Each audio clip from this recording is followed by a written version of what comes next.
ಪ್ರಭು ಕ್ರಿಸ್ತರಲ್ಲಿ ಆತ್ಮೀಯ ಸಹೋದರ ಸಹೋದರಿಯರೇ, ಇಂದು ನಾವು ಕಾರಾಗೃಹ ಸೇವಾ ಭಾನುವಾರವನ್ನು ಆಚರಿಸುತ್ತಿದ್ದೇವೆ. ಆಗಸ್ಟ್ ತಿಂಗಳ 2ನೇ ಭಾನುವಾರವನ್ನು ಕಾರಾಗೃಹ ಸೇವಾ ಭಾನುವಾರವನ್ನಾಗಿ ಆಚರಿಸಲಾಗುತ್ತದೆ.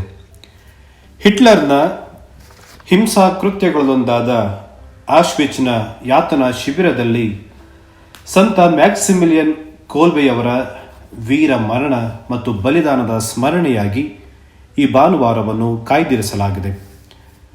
ಬೇರೊಬ್ಬ ಕೈದಿಯ ಪ್ರಾಣವನ್ನು ಉಳಿಸಲು ಮತ್ತು ಬಂಧ ಮುಕ್ತಗೊಳಿಸಲು ತಮ್ಮ ಪ್ರಾಣವನ್ನೇ ಮ್ಯಾಕ್ಸಿಮಿಲಿಯನ್ ಬಲಿದಾನ ಮಾಡಿದರು. ಪ್ರಿಯರೇ, ಫಾದರ್ ಮ್ಯಾಕ್ಸಿಮಿಲಿಯನ್ ಕೋಲ್ಬೆ ಪೋಲೆಂಡ್ ದೇಶದವರು. 1936ರಲ್ಲಿ ಇವರನ್ನು ಕಥೋಲಿಕ ಪ್ರಕಾಶನ ಸಂಸ್ಥೆಗೆ ನಿರ್ದೇಶಕರನ್ನಾಗಿ ನೇಮಿಸಲಾಯಿತು.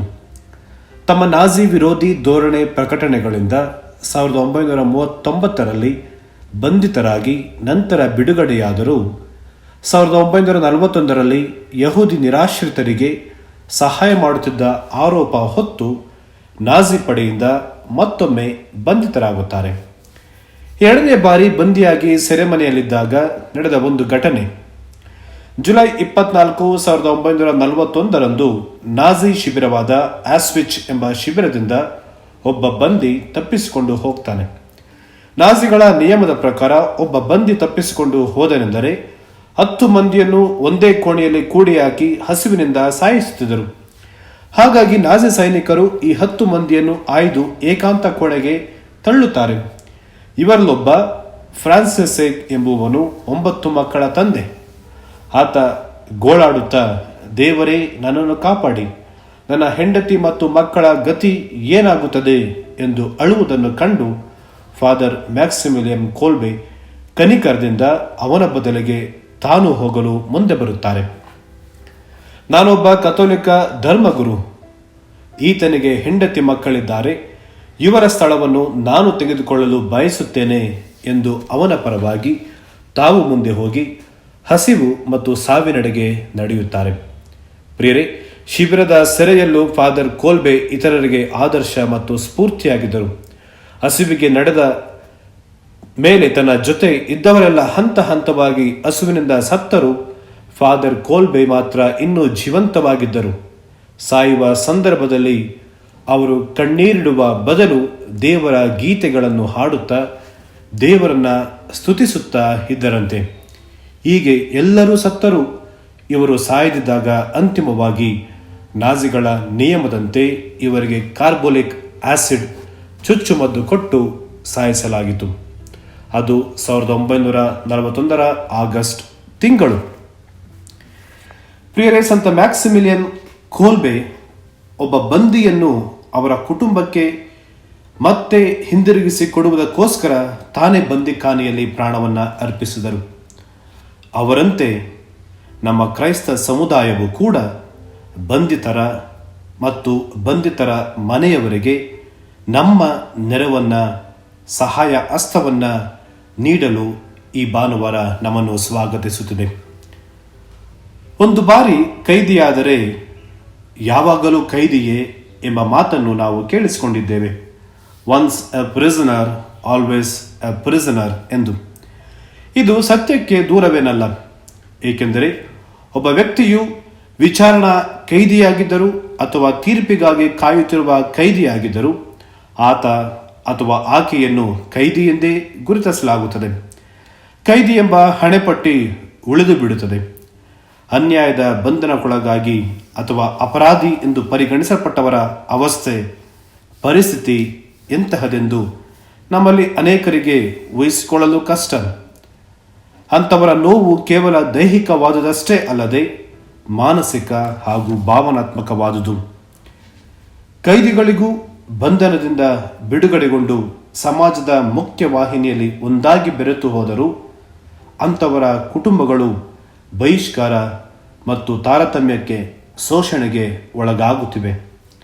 ನಮ್ಮ ಸಾಮಾಜಿಕ ವ್ಯವಸ್ಥೆಯಲ್ಲಿ ಬಂಧಿತರನ್ನು ತುಚ್ಛ ಭಾವನೆಯಿಂದ ದೂರವಿಡುವ ಮತ್ತು ಅವರನ್ನು ಕೀಳಾಗಿ ಕಾಣುವ ಮನೋಭಾವ ಇನ್ನೂ ಇದೆ. ಅವರನ್ನು ಮನುಷ್ಯರಂತೆ ನೋಡುವ ಪ್ರವೃತ್ತಿ ಬೆಳೆಸಿಕೊಳ್ಳಬೇಕಿದೆ ಬದುಕಲು ಮತ್ತೊಂದು ಮುಕ್ತ ಅವಕಾಶವನ್ನು ನಾವು ಇಂದು ಕಲ್ಪಿಸಿ ಕೊಡಬೇಕಾಗಿದೆ ಪ್ರಿಯರೇ. ಈ ವರ್ಷದ ಜನವರಿ 25ರಂದು ನಮ್ಮ ಜಗದ್ಗುರುಗಳು ಫ್ರಾನ್ಸಿಸ್ ರವರು ಅಪ್ರಾಪ್ತ ವಯಸ್ಕರ ಬಂದಿಖಾನೆಗೆ ಭೇಟಿ ಮಾಡಿದಾಗ ನುಡಿದ ಮಾತುಗಳು ಇವು: ಗೋಡೆಗಳ ಬದಲು ಸೇತುವೆಗಳನ್ನು ನಿರ್ಮಾಣ ಮಾಡೋಣ, ದುಷ್ಟತನವನ್ನು ಒಳ್ಳೆಯತನದಿಂದ, ಅಪರಾಧಗಳನ್ನು ಕ್ಷಮೆಯಿಂದ ಮತ್ತು ಎಲ್ಲರೊಂದಿಗೂ ಶಾಂತಿಯಿಂದ ಜೀವಿಸೋಣ ಎಂದು ಅವರು ನುಡಿಯುತ್ತಾರೆ. ಮಾನವನ ಘನತೆಯನ್ನು ಎತ್ತಿ ಹಿಡಿಯಲು ಇಂದು ನಾವು ಪೋಪ್ ಫ್ರಾನ್ಸಿಸರ ಜೊತೆ ಕೈ ಜೋಡಿಸಬೇಕಿದೆ. ಪ್ರಿಯರೇ, ಒಂದು ಸಮೀಕ್ಷೆಯ ಪ್ರಕಾರ ಇಂದು ನಮ್ಮ ದೇಶದಲ್ಲಿ ಸುಮಾರು 1401 ಸೆರೆಮನೆಗಳಿದೆ. 4,19,623 ಕೈದಿಗಳಿದ್ದಾರೆ ಎಂದು ಆ ಸಮೀಕ್ಷೆ ತಿಳಿಸುತ್ತೆ. ಅವರಿಗಾಗಿ, ಅವರ ಕುಟುಂಬದವರಿಗಾಗಿ, ಅವರ ಕ್ಷೇಮಾಭಿವೃದ್ಧಿಗಾಗಿ ನಮ್ಮ ಕೈಲಾದ ಸಹಾಯವನ್ನ, ನೆರವನ್ನ ಇಂದು ನಾವು ನೀಡಬೇಕಿದೆ. ಪೋಪ್ ಫ್ರಾನ್ಸಿಸರು ಈ ರೀತಿ ನುಡಿಯುತ್ತಾರೆ: ದೇವರು ಕ್ಷಮಿಸುವ ಕಾರ್ಯದಲ್ಲಿ ಸದಾ ನಿರತರಾಗಿರುತ್ತಾರೆ. ನಾವು ಕ್ಷಮೆ ಕೇಳಲು ಮರೆತರೂ ದೇವರು ಕ್ಷಮಿಸುವ ಕಾರ್ಯದಿಂದ ವಿಮುಖರಾಗುವುದಿಲ್ಲ ಎಂದು. ಅವರು national Congress of Italian prisoners ಅವರನ್ನು ಉದ್ದೇಶಿಸಿ ಮಾತನಾಡುತ್ತಾ ಹೀಗೆ ಹೇಳುತ್ತಾರೆ: ಅವರಿಗಾಗಿ ನಾನು ಸದಾ ಪ್ರಾರ್ಥಿಸುತ್ತೇನೆ. ಅಂದರೆ ಬಂದಿಖಾನೆಯಲ್ಲಿರುವವರಿಗಾಗಿ ನಾನು ಸದಾ ಪ್ರಾರ್ಥಿಸುತ್ತೇನೆ. ದೇವರು ಬಂಧಿತರೊಂದಿಗೆ ತಾನು ಬಂದಿಯಾಗಿದ್ದಾರೆ. ಅವರು ಬಂದಿಖಾನೆಯ ಹೊರಗಿಲ್ಲ, ಬದಲಾಗಿ ಒಳಗೆ ಬಂದಿಯಾಗಿದ್ದಾರೆ. ಇಂದು ಒಬ್ಬ ಬಡಪಾಯಿಯನ್ನು ಬಂಧಿಸುವುದು ಬಹಳ ಸುಲಭದ ಕೆಲಸವಾಗಿದೆ.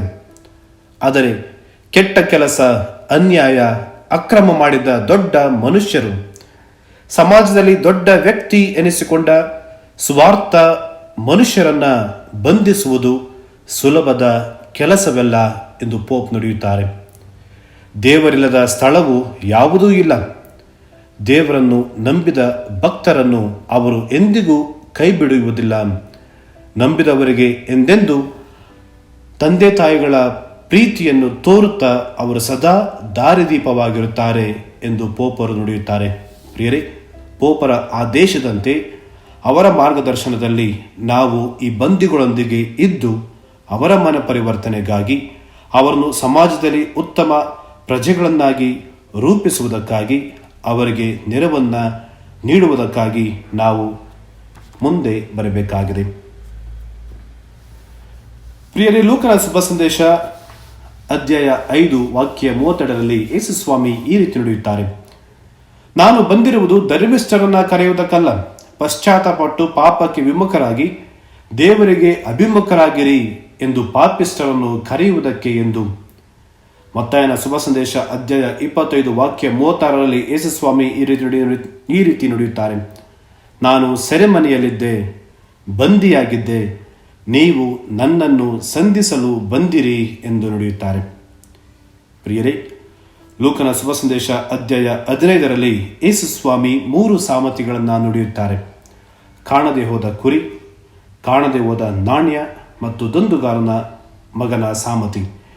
ಈ 3 ಸಾಮರ್ಥಿಗಳ ಮೂಲಕ ಯೇಸು ಸ್ವಾಮಿ ನೀಡುವ ಸಂದೇಶ: ಅವರು ಪ್ರೀತಿ ಸ್ವರೂಪಿ, ಅವರು ಕ್ಷಮಿಸುತ್ತಾರೆ. ನಮ್ಮ ಪಾಪಗಳನ್ನು ಲೆಕ್ಕವಿಟ್ಟುಕೊಂಡು ಶಿಕ್ಷಿಸುವ ದೇವರಲ್ಲ, ನಮ್ಮ ದೇವರು ಕ್ಷಮಿಸುವ ದೇವರು ಎಂದು ನುಡಿಯುತ್ತಾರೆ.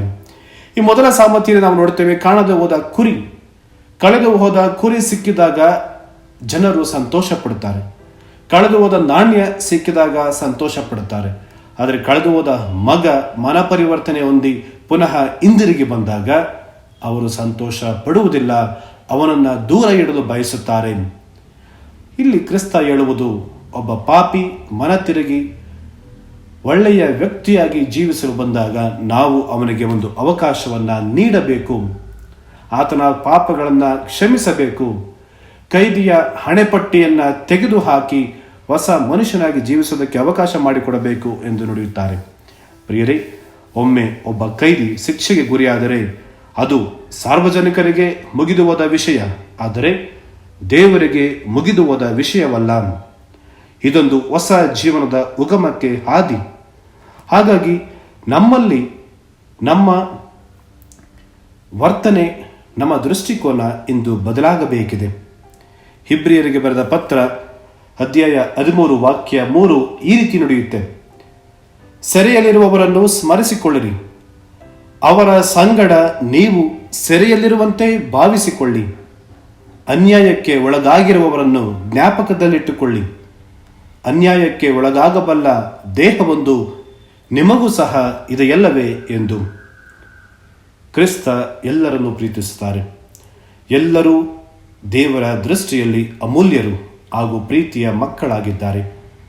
ಮಾನವರು ನಮ್ಮ ಹೊರ ಮುಖವನ್ನು ಮಾತ್ರ ನೋಡುತ್ತಾರೆ, ಆದರೆ ದೇವರು ನಮ್ಮ ಹೊರಗು ನೋಡಿ, ನಮ್ಮ ಅಂತರಂಗವನ್ನು ಬಹಿರಂಗವನ್ನು ನೋಡಿ ಅವರು ನಮ್ಮನ್ನು ತೀರ್ಪಿಡುತ್ತಾರೆ ಮತ್ತು ನಮ್ಮನ್ನು ಪ್ರೀತಿಸುತ್ತಾರೆ.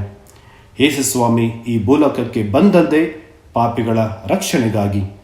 ನಾವು ಸಹ ಯೇಸುವಿನಂತೆ ಶೋಷಿತರಿಗೆ ಹಾಗೂ ಬಂಧಿತರಿಗೆ ನೆರವು ನೀಡಲು, ಅವರ ಕ್ಷೇಮಾಭಿವೃದ್ಧಿಯನ್ನು ವಹಿಸಿಕೊಳ್ಳಲು ಸಿದ್ಧರಿದ್ದೇವೆಯೇ ಎಂದು ಈ ದೇವಬಲಿ ಪೂಜೆಯಲ್ಲಿ ನಾವು ಧ್ಯಾನಿಸೋಣ. ಆಮೆನ್. ಪ್ರಿಯರೇ, ಈ ಚಾನೆಲ್ ಅನ್ನು ಸಬ್ಸ್ಕ್ರೈಬ್ ಮಾಡಿ ಪ್ರತಿದಿನ ದೇವರ ವಾಕ್ಯವನ್ನು ಆಲಿಸುತ್ತಾ ಅದನ್ನು ಇತರರೊಂದಿಗೆ ಹಂಚಿಕೊಳ್ಳಲು ನಮಗೆ ನೆರವಾಗಿರಿ. ಧನ್ಯವಾದಗಳು.